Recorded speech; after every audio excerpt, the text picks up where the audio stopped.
Okay, because I mean, some experience is needed in that one, and some fans are arguing that Daniel Akpeyin can actually feel down, but it's okay. It's okay. They're all professionals, and that's why they are invited. What's your take about Tebo giving a chance in that midfield? Oganekere Tabo reminds me of a Gattuso. The fact that he's swift, is strong as well. Offensively, is massive too. Yes, he disappointed a lot of people in the African Cup of Nations qualifier against South Africa in Rio. But you know, I feel that he will be able to fit the bill as well. I felt that he was brought in very late in that game against Cameroon. The second leg, I felt he was brought in very late, and there was nothing he could do. But he has always shown that whenever he is there to play, his heart is there. And that is something that I love about this team, the fact that all of these players, they have their hearts playing as well. So Oganekere Tebo, if it's called to play, I feel that he's going to do he's going to play well. Looking at the fact that the Zambians are very physical, swift and technical. Now, Oganekere Tebo is the kind of player that can be able to play offensively against guys like that. Let's give you a confirmation of the players on the standby list. Cosmos already mentioned Dele Alampasu, the goalkeeper. Tyrone Ibue is also in the mix. Aaron Samuel. Aaron Samuel is one player that you guys felt should have been given, you know, a place in that last match against Cameroon. Is on the standby list now. Afiz Aremu, home-based Super Eagles player. Good to see him in that list. And then Aqua United, Ifeanyi also completes that list of the standby players. And you mentioned Ahmed Musa. That's some time now is a major talking point among football fans in the country. You feel Ahmed Musa doesn't have something to give in this team? I am not saying he doesn't have something to give in this team, but then if we have to go by the word of Gernot Rohr when he was having his first press conference, saying that he said that players that are in form and that are playing regularly for their club will be the ones that will be invited. At the time Mikel was invited, how regular was it? Well, Mikel's case is quite different in the sense that he had some issues. He had some issues. He had some issues. But then you look at a certain Ahmed Musa. Ahmed Musa has not played. He has not started a Premier League game this season. He has only played once this season in the EFL Cup. He didn't even play in the last EFL Cup competition for Leicester City, so against Liverpool. So it's kind of difficult. But isn't Ahmed Musa your sort of player that can spring surprises, that can be a joker, that can worry defense with his speed? Isn't he that kind of player that you can always bank on? It's all of these things that you said, but there's something you didn't mention. It's very unpredictable. You cannot predict him. I mean, when you expect so much from Ahmed Musa, is this kind of person that you know, has a way of disappointing you. No fault of his, probably maybe because he doesn't have the form right now. But you know, that sort of unpredictability, I mean, not being predictable is something that it would actually affect. Fine. It could come in. You look at the game against Cameroon, the first leg. So if you're the technical advisor, would you invite Ahmed Musa? Well, I'll look at current form. Current form has not been something that most coaches in the national team take hold of. Because they look at the players that they...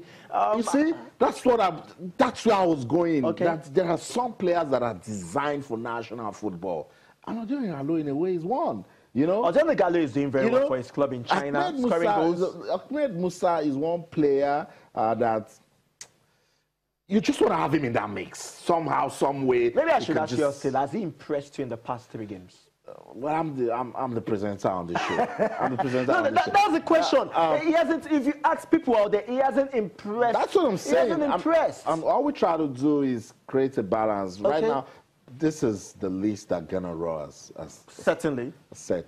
We execute this match against Zambia. And I mean, if you want to go on and on, we can say why this shouldn't be there, why this should have played, why X shouldn't have played, and all of that. But what I'm trying to say is Nigerian football fans should get to the point where these guys are professionals. And when they are called upon to represent this country in the line of duty, they'll give their 100%. Yes, certainly, and that is what I'm saying, that form has not particularly been that yardstick that national team selectors, I'm not talking, it's not limited to Nigeria, other national teams actually get players that they feel that will be able to do their job, whether they're on the bench or they're not on the bench, and that is just it. But then the worry for Nigeria is the fact that Ahmed Musa has not played for Leicester City in the Premier League this season. Yeah. He has only played one match this season for Leicester City, and that is the big issue. You talk about Ahmed Musa as well. What about certain Kelechi Iheanacho that has not particularly fit the bill for Leicester City too?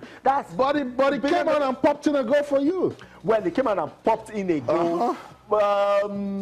Yeah, with so much criticism, he came out to pop in a goal that was actually made beautiful by a certain Ogenyo Nazi. Okay, but he could have messed it up. So that's what I'm trying to say, Cosmo, that these guys are professionals, and when they have an opportunity to represent this country, the only thing they always used to do that just right. There was a time also people were saying, oh, Ogenyo Nazi, how can he be playing where he's playing, and he's not even getting it. But whenever Ogenyo Nazi wears the Super Eagles jersey, he's a beast. Yes, certainly. All to give is 100%. That's what I think we should be encouraging. I also complain about the Senechejile.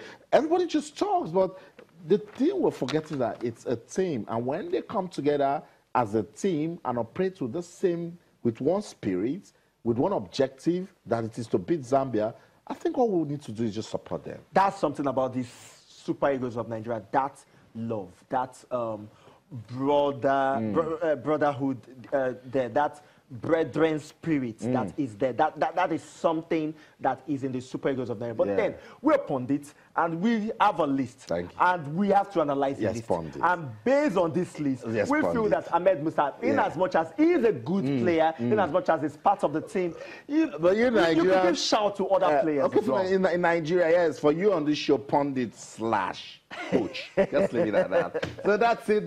That list will continue to get us talking. Let's also hear from you. What team would you like to see against the Chipolo Polo of Zambia? On Twitter, we're channels_sports, Facebook, channels-sports. Let's just run through fixtures in the Nigeria National League. It's heating up now because we're rounding down gradually. Let's see the Southern Conference. That one should get us talking because Atlanta looking so good, but it's a fight right there because Go Round wants it also, and of course, Crown FC, they're believing they can get something. Warriors will take on AS Racine. Aqua Starlets will play Bayelsa United. Abia Comets didn't go so well for them in their last match at Crown FC of Ogbomoso.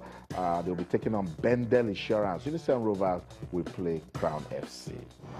Southern Conference of the Nigeria National League, Papilo we take on Delta Force. Osun United, that one we're still talking about them. Osun United, we'll continue to talk about them. They will take on First Bank. My People FC we play Newi United. Ikorodu United will take on Gateway United, while Heartland and Go Round. This is the match of the week in the Southern Conference. Northern Conference, Yobe Desert Stars take on Adamawa United. Mighty Jets take on FC Abuja. Kwara United already done and dusted for them. They're coming to the MPFL. They'll play FC Taraba. Kogi United versus Zamfara FC. While Kaduna United will play FRFC. Those are the fixtures for the Nigeria National League. Sports tonight on Channels Television. Let's take a breather. When we come back, we'll wrap up the show. Don't go anywhere. Stay.